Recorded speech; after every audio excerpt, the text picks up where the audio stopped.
नमस्कार, स्वागत है आपका बोलता हिमाचल पर। आज है 15 अक्टूबर 2022 और हिमाचल प्रदेश की आज की सबसे बड़ी खबरें हम आपके लिए लेकर आए हैं।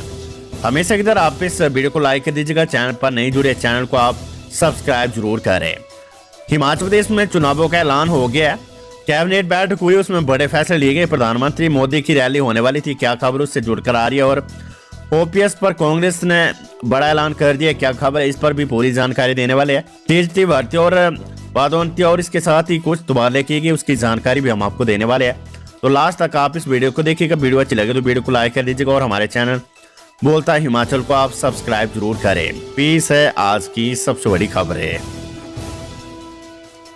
हिमाचल विधानसभा चुनाव की घोषणा 12 नवंबर को, मतदान 8 दिसंबर को निकलेंगे नतीजे। चुनाव आयोग के प्रमुख राजीव कुमार ने शुक्रवार को विधानसभा चुनावों के ऐलान के लिए प्रेस कॉन्फ्रेंस की। इस दौरान उन्होंने बताया कि आगामी चुनावों में हर मतदान केंद्र ग्राउंड फ्लोर पर ही होगा। सभी लोगों को उनके घर से 2 किलोमीटर के अंदर ही पोलिंग स्टेशन दिए जाने की कोशिश की गई है। मुख्य चुनाव आयुक्त राजीव कुमार ने मीडिया से बातचीत में कहा कि हिमाचल में 55 लाख मतदाता 12 नवंबर को मतदान करेंगे। इसके बाद 8 दिसंबर को मतगणना के बाद नतीजे घोषित कर दिए जाएंगे। हिमाचल प्रदेश के मुख्य निर्वाचन अधिकारी मनीष गर्ग ने कहा कि विधानसभा चुनाव में प्रत्याशी की चुनाव व्यय सीमा बढ़ाकर 40 लाख रुपए कर दी है। 2017 के चुनावों में चुनाव खर्च की सीमा 28 लाख थी। जिला उपायुक्तों को बर्फबारी को देखते हुए वैकल्पिक प्लान बनाने के निर्देश दिए गए हैं। दुर्गम क्षेत्रों में पहले चुनाव सामग्री भेज दी गई है। गृह जिलों में तैनात अधिकारी अपने क्षेत्र में चुनाव ड्यूटी नहीं देंगे। प्रदेश में आधार से करीब 60% फोटोयुक्त मतदाता पहचान पत्र जोड़ चुके हैं। शुक्रवार को प्रेस सम्मेलन में मनीष गर्ग ने कहा कि आचार संहिता लागू होगी है। प्रदेश भर में 24 घंटे के भीतर सरकारी और 48 घंटे में सार्वजनिक संपत्ति से होर्डिंग हटा दिए जाएंगे। सरकार और राजनीतिक दलों को निजी संपत्ति से 72 घंटे में प्रचार सामग्री हटानी होगी। चुनाव विभाग 2022 के विधानसभा चुनाव में 75 करोड़ 76 लाख रुपए खर्च करेगा। साल 2017 में 44 करोड़ 46 लाख खर्च हुए थे। मुख्यमंत्री जयराम ठाकुर की अध्यक्षता में शुक्रवार को आयोजित प्रदेश मंत्रिमंडल की बैठक में हिमाचल में 3 जनवरी 2022 को सरकारी विभागों में नियुक्त अनुबंध कर्मचारियों को 2 साल की रेगुलर सेवा के बाद हाई ग्रेड पे का लाभ देने को मंजूरी दे दी गई है। अतिरिक्त मुख्य सचिव वित्त शुक्रवार को आखिरी कैबिनेट में यह मामला ले गए थे। आखिरी कैबिनेट में होमगार्ड की सेवाएं 12 महीने लेने की मुख्यमंत्री घोषणा के अनुरूप मंत्रिमंडल में विचार के बाद निर्णय लिया गया कि जिन जिलों में वर्तमान में मांग कम है, वहां कानून व्यवस्था संबंधित कार्यों तथा पुलिस, स्वास्थ्य, वन और जेल जैसे विभागों एवं जिला प्रशासन से अतिरिक्त मांग ली जाएगी, ताकि होमगार्डों की सेवाएं 12 महीने सुनिश्चित की जा सके। कैबिनेट के बाद फाइनेंस सेक्रेटरी ने एक और आदेश कॉन्ट्रैक्ट कर्मचारियों को लेकर भी किया है। कॉन्ट्रैक्ट कर्मचारियों के निधन की सूरत में उसके परिवार को मिलने वाले एक्स ग्रेशिया कर्नाटक के आधार पर दी जाएगी, ये वेतन विभाग ने क्लियर कर दिया है। इसके अनुसार कॉन्ट्रैक्ट कर्मचारियों को मिलने वाला वेतन ही बेसिक पे माना जाएगा, क्योंकि बेसिक पे के आधार पर ही एक्स ग्रेशिया की कैलकुलेशन होती है। हिमाचल प्रदेश के राज्यपाल ने न्यायाधीश सीबी बरवाले को लोकायुक्त के पद पर तैनाती के लिए स्वीकृति दे दी है। शुक्रवार को जारी अधिसूचना के तहत न्यायाधीश सीबी बरवाले को हाईकोर्ट से इस्तीफा देने के बाद हिमाचल के लोकायुक्त के पद एवं गोपनीयता की शपथ दिलाई जाएगी। सरकार ने हिमाचल लोकायुक्त विधेयक में संशोधन करने के बाद हाईकोर्ट के जज भी लोकायुक्त बन सकते हैं। निजी नर्सिंग संस्थानों को नोटिस, स्टाफ को यूजीसी नियमों के तहत वेतन न देने पर कार्रवाई। प्रदेश के प्राइवेट नर्सिंग संस्थानों में यूजीसी के नियमों का सही तरीके से पालन न होने पर राज्य शिक्षण न्यायिक आयोग ने नोटिस जारी कर दिया है। आयोग को शिकायतें मिली कि 80% शिक्षण संस्थान इन नियमों की धज्जियां उड़ा रहे हैं। इसमें कॉलेज में जो स्टाफ रखा गया उन्हें यूजीसी के नियमों के तहत स्केल नहीं दिया जा रहा है। वहीं स्टूडेंट एनरोलमेंट में भी गड़बड़ियां सामने आई है। प्रदेश में वर्तमान में 48 निजी नर्सिंग संस्थान है। 34 संस्थान निर्धारित नियमों को पूरा नहीं करते। इन संस्थानों ने नर्सिंग काउंसिल से पंजीकरण नहीं करवाया है। पंजीकरण न होने से कई संस्थानों में कार्यरत शिक्षक हिमाचल के अलावा पड़ोसी राज्यों के संस्थानों में भी सेवाएं दे रहे हैं। नर्सिंग काउंसिल के पास शिक्षकों का रिकॉर्ड तक नहीं दिया गया है। शिक्षक विद्यार्थी अनुपात के अनुसार शिक्षकों की संस्थानों में नियुक्ति नहीं हुई है। विधानसभा चुनाव, कांग्रेस बोली पहली कैबिनेट में ओपीएस के साथ देंगे 1 लाख नौकरियां।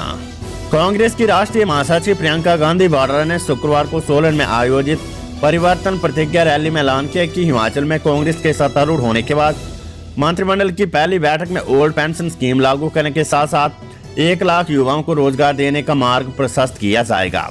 इस दौरान केंद्र व प्रदेश की भाजपा सरकार पर भी तीखे हमले करते हुए प्रियंका गांधी ने कहा है कि भाजपा रिवाज बदलने की बात कर रही है। 5 वर्ष पूर्व जब भाजपा प्रदेश की सत्ता में आई तो उन्होंने तभी रिवाज बदल दिया था।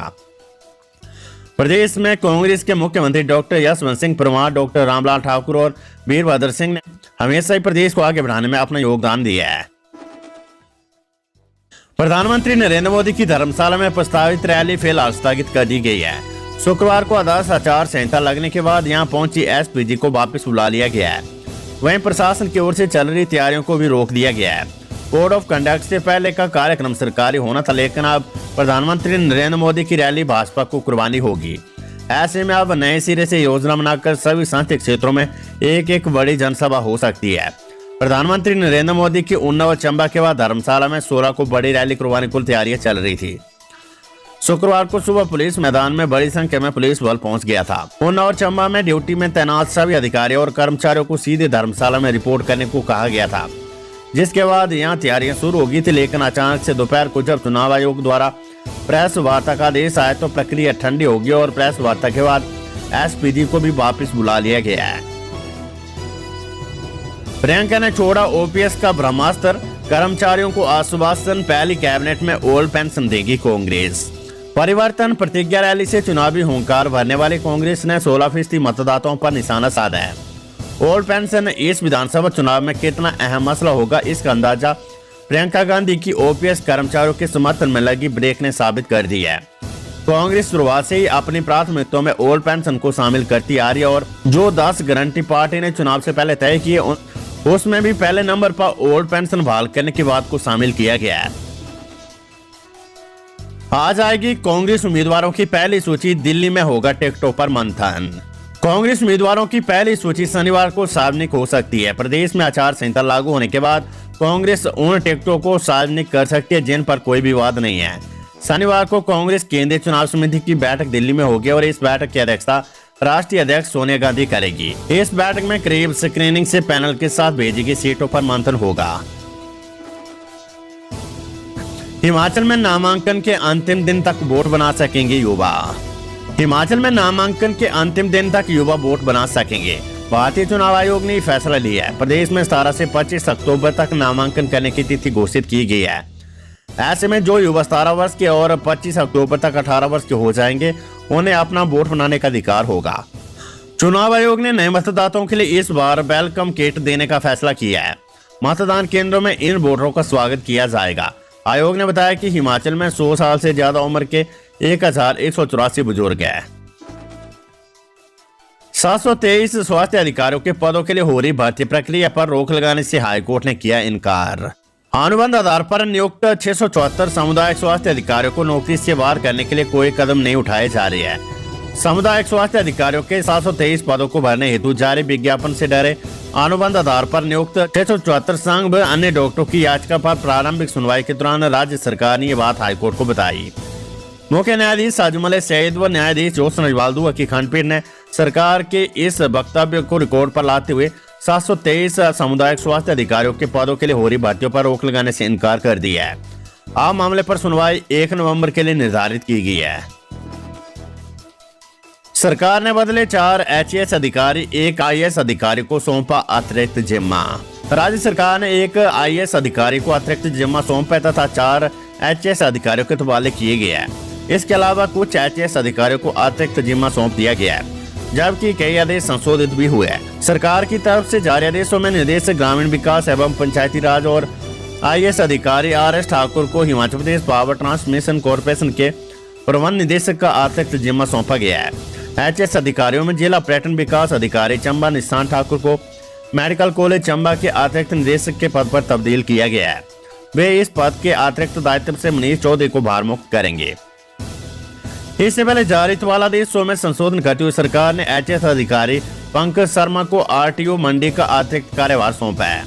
वे मंडी के सहायक आयुक्त के साथ साथ आरटीओ का अतिरिक्त कार्यभार भी संभालेंगे। सरकार ने आरटीओ मंडी के पद पर कार्यरत एचएएस अधिकारी कृष्ण चंद कथवाला मंडी जिले के सहायक बंदोबस्त अधिकारी के पद पर तैनात किया है। मुख्यमंत्री जयराम ठाकुर बोले, भाजपा के पास कांग्रेस की हर बात का जवाब, पूरी ताकत के साथ लड़ेगी चुनाव। मुख्यमंत्री जयराम ठाकुर ने कहा है कि भाजपा के पास कांग्रेस की हर बात का जवाब है। उन्होंने कहा है कि देश और प्रदेश में कांग्रेस इस समय सबसे खराब दौर से गुजर रही है तथा उसे विधानसभा चुनाव में सफलता नहीं मिलेगी। जयराम ठाकुर यहाँ पत्रकारों से अनौपचारिक बातचीत कर रहे थे। कांग्रेस की राष्ट्रीय महासचिव प्रियंका वाड्रा की सोलन रैली पर मुख्यमंत्री ने कहा कि हिमाचल प्रदेश में अलग तरह का चुनाव होता है। प्रदेश के लोग मुद्दों पर बात करते हैं और उसके बाद अपना निर्णय लेती है। उन्होंने कहा कि केंद्र के सहयोग से प्रदेश में 10,000 करोड़ रुपए के प्रोजेक्ट जमीन पर उतरे हैं, जिसमें एम्स और अटल टनल रोहतांग प्रमुख है। इसके अलावा प्रदेश को केंद्र सरकार की तरफ से बल्क ड्रग फार्मा पार्क और मेडिकल डिवाइस पार्क जैसे कई बड़े प्रोजेक्ट स्वीकृत हुए हैं। उन्होंने प्रदेश में 12 नवंबर को चुनाव करवाने के लिए केंद्रीय चुनाव आयोग का आह्वान जताया है। शिक्षा विभाग ने प्रवक्ता स्कूल न्यू के पद पर पदोन्नति की 48 टीजीटी तो वाला आदेश भी जारी। शिक्षा विभाग ने 48 टीजीटी को प्रवक्ता स्कूल न्यू के पद पर पदोन्नति दी है। इसके साथ ही इन शिक्षकों को दूसरे स्टेशनों पर स्थानांतरित भी कर दिया गया है। इन शिक्षकों को 11वीं 12वीं कक्षा के अलावा 9वीं और 10वीं कक्षाओं को भी पढ़ाना होगा। विभाग ने 27 अक्टूबर तक शिक्षकों को नए स्टेशन पर ज्वाइन करने का समय दिया है। उच्च शिक्षा निदेशक की ओर से इस संबंध में आदेश जारी कर दिए गए हैं। खबर इग्नू से अब व्यावसायिक प्रशिक्षण के साथ साथ स्नातक डिग्री कर सकेंगे विद्यार्थी। इंदिरा गांधी राष्ट्रीय मुक्त विद्यालय इग्नू व्यावसायिक प्रशिक्षण के साथ साथ स्नातक डिग्री करवाएगा। देश भर में स्थित औद्योगिक प्रशिक्षण संस्थानों में व्यावसायिक प्रशिक्षण ले रहे विद्यार्थियों के लिए इग्नू ने ये सुविधा प्रदान करने का निर्णय लिया है। ये सुविधा विद्यार्थियों को उनके संस्थान पर उपलब्ध करवाई जाएगी ताकि विद्यार्थी व्यावसायिक प्रशिक्षण के साथ साथ उच्च शिक्षा भी हासिल कर सके। कैबिनेट में बड़े फैसले, प्रशिक्षु डॉक्टरों के स्टाइपेंड में 3,000 की वृद्धि, नर्सरी विद्यार्थियों को मिलेंगे 2 ट्रैक सूट। हिमाचल प्रदेश के लिए वर्ष 2022-23 के लिए अटल स्कूल भर्ती योजना के अंतर्गत सरकारी स्कूलों में प्री प्राइमरी नर्सरी के विद्यार्थियों को 2 ट्रैक सूट, एक ग्रीष्मकालीन सत्र के लिए और एक शीतकालीन सत्र के लिए मिलेंगे। ये ट्रैक सूट निःशुल्क प्रदान किए जाएंगे, जिससे राज्य के 50,000 लाभार्थी लाभान्वित होंगे। राज्य में आदर्श चुनाव आचार संहिता लागू होने से पहले मुख्यमंत्री जयराम ठाकुर की अध्यक्षता में आयोजित मंत्रिमंडल की अंतिम बैठक में यह निर्णय लिया गया है। बैठक में राज्य के सभी राजकीय चिकित्सा महाविद्यालयों के MBBS इंटर्नर्स का स्टाइपेंड वर्तमान 17,000 प्रतिमाह से बढ़ाकर 20,000 प्रतिमाह करने का निर्णय लिया गया है। इसी तरह स्टाफ नर्स और वार्डशिस्ट के पदनाम को नर्सिंग अधिकारी और वरिष्ठ नर्सिंग अधिकारी करने का निर्णय लिया गया है। बैठक में जिला मंडी की तहसील थुनाग के बक्सियाड़ में नई मृदा परीक्षण प्रयोगशाला खोलने तथा 3 पद सृजित कर उन्हें भरने का निर्णय लिया गया है। मंत्रिमंडल ने जिला मंडी के विकासनोगी में राजकीय महाविद्यालय खोलने तथा आवश्यक पदों को सृजित कर उन्हें भरने का निर्णय लिया है। नाहन और चंबा मेडिकल कॉलेजों में भरे जाएंगे 14 पद। मंत्रिमंडल ने मरीजों की सुविधा के लिए डॉक्टर यशवंत सिंह परमार राजकीय चिकित्सा महाविद्यालय नाहन और पंडित जवाहरलाल नेहरू राजकीय चिकित्सा महाविद्यालय चंबा में 14 पदों को भरने का निर्णय लिया है। इन पदों के माध्यम से ART केंद्रों का संचालन किया जाएगा। स्वास्थ्य केंद्रों का दर्जा वाला ITI भी खुली। मंत्रिमंडल बैठक में कई स्वास्थ्य संस्थानों का दर्जा बढ़ाने का निर्णय लिया गया है। इसके तहत मंडी जिले की ग्राम पंचायत ठाकुर थाना के अंतर्गत सोमाकोटी में नया प्राथमिक स्वास्थ्य केंद्र खुलेगा, जिसके लिए विभिन्न श्रेणियों के 3 पदों को सृजित करने के अलावा उसको भरा जाएगा। इसी तरह जिला कांगड़ा में प्राथमिक स्वास्थ्य केंद्र चमुंडा को सामुदायिक स्वास्थ्य केंद्र में स्तरोन्नत करने तथा आवश्यक पदों को सृजन कर उन्हें भरने को स्वीकृति प्रदान की गई है। जिला शिमला की प्राथमिक स्वास्थ्य केंद्र नारकंडा को सामुदायिक स्वास्थ्य केंद्र में स्तरोन्नत करने तथा आवश्यक पदों को सृजित कर उन्हें भरने को स्वीकृति प्रदान की गई है। कांगड़ा जिले में 100 बिस्तर क्षमता के नागरिक अस्पताल कांगड़ा के सुचारू कार्यान्वयन के लिए विभिन्न श्रेणियों के 7 पदों को सृजित कर उन्हें भरने की अनुमति प्रदान की गई है।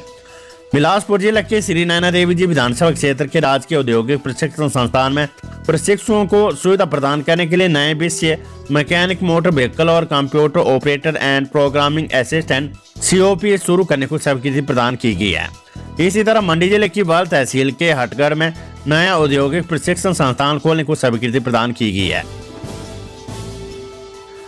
आचार संहिता लागू होते ही हटने लगे बैनर, होर्डिंग्स और राजनीतिक सामग्री। खरमंडी से आदर्श आचार संहिता लागू होती सरकारी निजी संपत्ति से राजनीतिक सामग्री हटाई जाने लगी है। सूबे में आदर्श आचार संहिता लागू होती भारत निर्वाचन आयोग के दिशा निर्देशों की अनुपालना कर जिले में 48 घंटे के भीतर जिलों से सरकारी और निजी संपत्ति से 72 घंटों में तमाम होर्डिंग, बैनर, पोस्ट आदि हटाए जाएंगे। सरकारी संपत्ति जैसे HRDC बस और सरकारी वाहन सरकारी कार्यालय, सरकारी भूमि आदि से सभी राजनीतिक होर्डिंग, पोस्टर, बैनर आदि 48 घंटे में हटाए जाने का आदेश है। मंडी में भी आचार संहिता लागू होने के बाद पोस्टर और बैनर को हटाने का कार्य शुरू हो गया और सभी जगह से पोस्टर और बैनर हटाए जा रहे हैं। तो ये थी हिमाचल की आज की सबसे बड़ी खबरें। हमेशा की तरह इस वीडियो को लाइक कर दीजिएगा और हमारे चैनल बोलता हिमाचल को आप सब्सक्राइब जरूर करें। नमस्कार, जय हिंद, जय भारत।